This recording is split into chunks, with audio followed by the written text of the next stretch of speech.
तो सबसे पहले क्या हम देखेंगे कि 4 की फैक्टर्स हैं जिसकी बदौलत बच्चे कोई भी चीज क्या करते हैं, सीखते हैं। तो सबसे पहली चीज क्या है, वो है एनवायरनमेंट। बच्चे कहाँ से सीखते हैं, हेलो, एनवायरनमेंट से सीखते हैं। दूसरी चीज क्या है, बच्चे कहाँ से सीखते हैं, एक्सपीरियंस से सीखते हैं। बच्चे कहाँ से सीखते हैं, इम्यूलेट करके सीखते हैं। बच्चे कहाँ से सीखते हैं, एफर्ट्स करके सीखते हैं। तो ये चारों की चीजें हम क्या करेंगे, एक एक करके समझेंगे। ये सर नो, आगे बढ़ते हैं। तो सबसे पहला पॉइंट क्या है, एनवायरनमेंट, राइट। बच्चे सीखते कैसे हैं? तो सबसे पहली चीज मैं कहता हूँ, पेरेंटिंग जस्ट लाइक अ फार्मिंग, है ना। फार्मर क्या करता है, खेती करने से पहले क्या करता है, वो जमीन को पहले ठीक तरीके से उसे हल चलाएगा, पौधा लगाएगा, पौधों के पीछे कुछ गंदगी आती है उसको साफ करेगा, अच्छे तरीके से उसको जो केमिकल जो कुछ भी उसे चाहिए, जो कुछ उसकी रिक्वायरमेंट है वो उसे प्रोवाइड करेगा, पानी अच्छे तरीके से देगा, भेड़ बकरी या फिर जो कुछ दूसरी चीजें उनसे वो क्या करेगा, उसे प्रोटेक्ट करके रखेगा, है ना, कंपाउंड करेगा साइड में, ताकि उसकी फसल अच्छी बनती रहे, राइट। तो पेरेंटिंग भी इसी की तरह है। हमें हमारे बच्चों को क्या करना है, सारी चीजों से प्रोटेक्ट भी करना है, उन्हें सभी हेल्दी चीजें भी प्रोवाइड करनी है और उन्हें हम क्या करना है, आगे बढ़ाना है। और इसीलिए क्या है, एनवायरनमेंट बहुत ही जरूरी है। अगर हम फ्रूट फल के बारे में अगर हम देखेंगे तो क्या होता है कि नासिक में क्या बनता है, क्या आता है वहां पर, अंगूर। नागपुर में क्या आता है, तो क्या होता है, विदर्भ में क्या आता है, कपास आती है। और रत्नागिरी में क्या बनता है, हापुस। तो ये हर एक चीज उसी जगह की स्पेशलिटी क्यों है, तो उस जगह पे उस चीज के लिए एनवायरनमेंट क्या है, सबसे बेहतरीन है, राइट। इसलिए वो चीज वहां पर अच्छी तरीके से आती है। सेम चीज अगर हम एनिमल के बारे में देखेंगे, हम ऊपर साइड जाएंगे रेगिस्तान में तो हमें क्या दिखेगा, कैमल दिखेगा। हम नीचे जाएंगे तो हमें क्या दिखेगा, एलिफेंट दिखेगा, जस्ट बिकॉज वहां का एनवायरनमेंट उन एनिमल के लिए बहुत ही अच्छा है। सर्कस में यहाँ पे भी दिखता है, वो बात अलग है, हेलो, लेकिन उन एनिमल के लिए, उन फ्रूट्स के लिए वो एनवायरनमेंट सही है। जिस तरीके से हमारे घर में एनवायरनमेंट होगा उस तरीके से भी हमारे बच्चों की फसल उगेगी, उन्हें उस तरीके का एनवायरनमेंट देने की जरूरत है। तो आते आगे सब लोग मेरे पीछे कहेंगे, अगर बच्चों की रोकनी है आर्गुमेंट और बच्चों में करनी है सही डेवलपमेंट, तो ना दो उन्हें पनिशमेंट, बस उन्हें दो सही एनवायरनमेंट। जॉन बी वैटसन करके एक बहुत बड़े साइकोलॉजिस्ट होके गए, क्योंकि हम फैक्ट एंड फिगर से बात करेंगे। तो इन्होंने क्या किया, बिहेवियर करके हम वर्ड सभी लोग सुनते हैं, तो इन्होंने 1924 में बिहेवियर नाम की बुक लिखी, रिसर्च लिखा और रिसर्च पब्लिश करके उन्हें बताया कि किस तरीके से एनवायरनमेंट का इफेक्ट बच्चों के बिहेवियर के ऊपर होता है। इनका ऐसा कहना था, ये कहते थे कि मुझे 1 डजन बच्चे लाके दो, मतलब 12 बच्चे लाकर दो, कोई भी कंट्री के हो, कोई भी कलर के हो, कोई भी लैंग्वेज के हो, कैसे भी बच्चे हो, आप मुझे लाकर दो और आप मुझे कहो इसे डॉक्टर बनाओ, इसे चोर बनाओ, इसको क्रिमिनल बनाओ, इसको लॉयर बनाओ, इसको टीचर बनाओ। आप जैसे जिसे बोर्ड दिखाओगे उस लड़के को मैं उस तरीके से बना सकता हूँ। इसके पीछे उनके रिसर्च का क्या था, जो उस तरीके से हम उसको एनवायरनमेंट देंगे उस तरीके का बच्चे का बिहेवियर बनता है, राइट। तो इतना बड़ा उन्होंने रिसर्च बताया कि बिहेवियर का, एनवायरनमेंट का इम्पैक्ट कितना बड़ा होता है, राइट। तो हमने सोचना है कि हम किस तरीके से एनवायरनमेंट दे रहे हैं। अगर एनवायरनमेंट को, बहुत सारी चीजों का एनवायरनमेंट का इफेक्ट हमारे बच्चों पे या फिर हम पे भी होता है, ये खाली बच्चों के लिए नहीं है, तो हम सभी इंसानों के लिए कि उसका इम्पैक्ट, हम भी जो कुछ भी आज है, कोई कहता है ये बहुत खड़ूस है, ये बहुत हमेशा अच्छे तरीके से बात करता है, या फिर ये बहुत शाय है, या फिर ये बहुत मुस्कुराता है, ये जो कुछ भी है ना, ये हमारे बचपन में जो चीज हमें मिली ना उसका हम आउटपुट है, राइट। तो उसमें से पहला आउटपुट चीज कौन सी है, एनवायरनमेंट। तो आप भी जो हो, आपको जैसा एनवायरनमेंट मिला है वैसे आप हो, और आपके बच्चे आप जिस तरीके से एनवायरनमेंट दे रहे हो वो आप भी का बाय प्रोडक्ट है, राइट। तो क्या है, अगर 3 कैटेगरी में होगा तो डिवाइड करेंगे तो मान लेते हैं कि जेनेटिक एनवायरनमेंट 20%, 30% सोशल एनवायरनमेंट और 50% घर का एनवायरनमेंट बच्चे के ऊपर इंपैक्ट करता है। किस तरीके से, आया आगे चलते हैं। तो 20% जेनेटिक एनवायरनमेंट समझने के लिए एक स्टोरी को समझते ताकि हमको एग्जैक्टली पता चले कि किस तरीके से इंपैक्ट करता है। एक बहुत बड़ा बादशाह होता है और बादशाह पे जो टेरिटरी है उसके अंदर एक इंसान ऐसे घूमते घूमते ऐसे बातें करते कुछ रोका होता है मार्केट के अंदर, और वहाँ पे एक राजा का जो भी एक वो सुल्तान का जो भी एक सर्वेंट है वो वहाँ पे आता है। वो देखते हैं कि एक इंसान, ये जो इंसान है बहुत अच्छी तरीके से बातें कर रहा है और उसके बातें को इंप्रेस होकर सब लोग वहाँ पे रुके हुए। तो उसे कहता है कि तू काम क्या करता है, बोले मैं कुछ काम नहीं करता, चलो बोले मुझे काम दिलाता हूँ। तो वो क्या करता है, वो इंसान को लेके आता है, राजा के पास आता है, सुल्तान के पास आता है। सुल्तान को कहता है कि सुल्तान ये बंदा बहुत ही अच्छी तरीके से बातें करता है, मैंने सोचा है हमारे कुछ काम का होगा, हमारा जो ये साम्राज्य है उसको इसको कुछ बेनिफिट हो जाएगा, इसलिए मैं इसको लेकर आया। तो राजा कहता है हमारे पास तो अभी करंटली कुछ काम नहीं है, लेकिन हमारा जो घोड़ों का अस्तबल है तो वो अस्तबल में का जो बंदा है वो 1 महीने के लिए छुट्टी पे गया है, तो फिलहाल उसे वहां पे रख दो, बाद में देखते इसका क्या करना है, राइट। तो उसे वहां पे रखते हैं, 2-4 दिन चले जाते हैं, जो सुल्तान का सर्वेंट है वहां पे आते हैं, बोले अभी कैसे सब ठीक ठाक चल रहा है ना, तुझे काम नहीं था, तो सड़कों पे बातें करता था, तुझे महाराज ने सुल्तान ने काम पे रख दिया, अभी सब ठीक है? तो हाँ ठीक है। बोला ऐसा तो ठीक है बोल रहे नहीं। बोला मैं जो वो घोड़ों को संभालता हूँ ना, ये जो राजा के जो शाही घोड़े हैं, सुल्तान के शाही घोड़े, और स्पेसिफिक जो सुल्तान का घोड़ा है ना, ये घोड़ा तो है लेकिन इसकी तरबियत घोड़ों के असली घोड़े जैसे नहीं है, जैसे सुल्तान का घोड़ा होना चाहिए। बोला ऐसे कैसे बात कर रहे हो, ये बात अगर सुल्तान को पता चली तो आपको मार देगा। बोले नहीं, बोले आप मुझे मैं इसके ऊपर कंफर्म हूँ, आप पूछ लो कि क्या इशू है। तो राजा को जाके धीरे धीरे बात समझ में आती है, राजा सबको बुलाता है, बोले क्या हुआ, आपने ऐसे कैसे कहा, मैं इतने दिन से घोड़ा चला रहा हूँ, आप बोलते हैं शाही घोड़ा नहीं है? तो बोले हाँ नहीं है। तो जिसके पास से घोड़े लिए थे उनको बुलाया जाता है, उनको कहा जाता है क्या बात है हमको बताओ, क्या माजरा है हमको एक्सप्लेन करो। तो बोलते अगर बख्शते हो तो मैं बताता हूँ। बोले बख्श बोलो।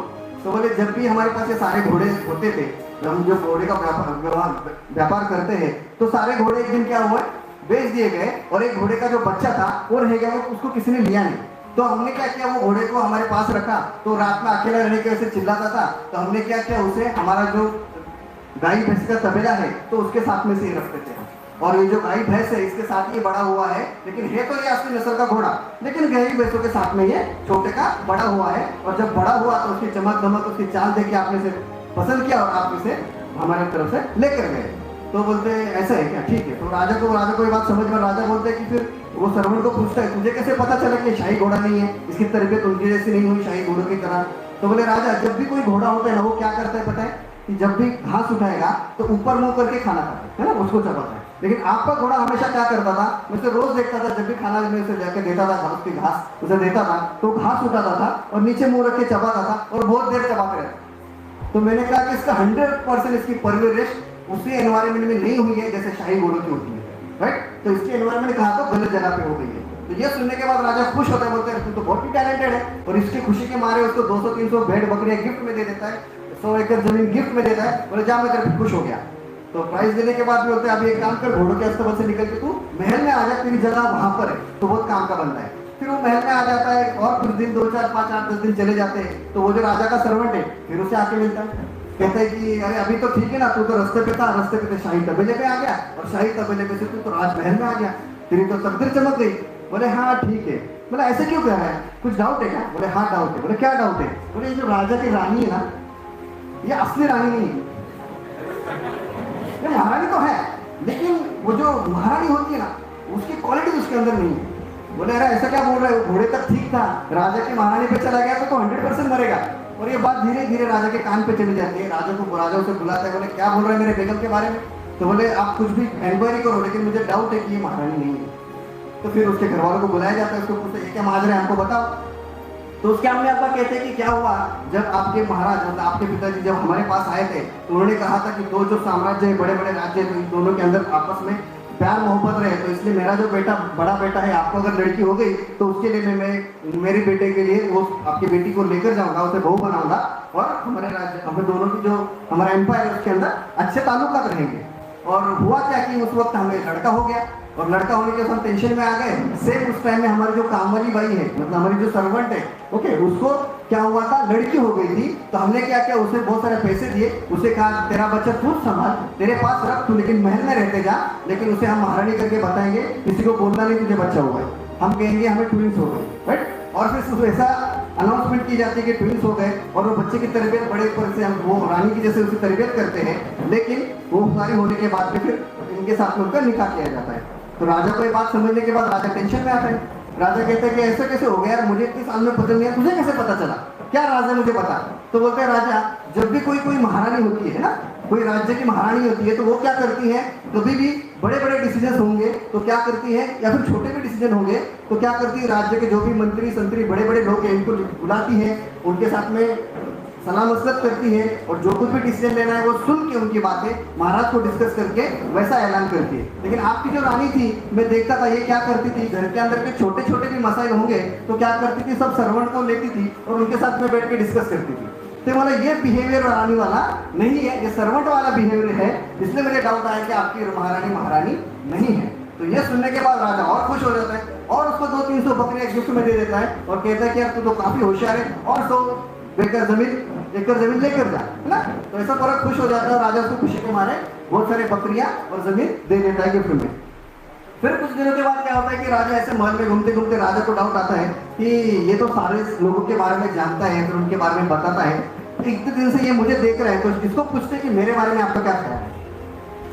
तो मेरे बारे में तो अच्छा ही कहेगा, तो उसे बुलाते हैं, बोले तुझे मेरे बारे में क्या लगता है। बोले राजा सच में बताओ। हाँ बोले जो भी है सच में बता, झूठ बोला तो गर्दन उड़ा देता। बोले सुल्तान आप है ना, आप भी सच के राजा नहीं हो।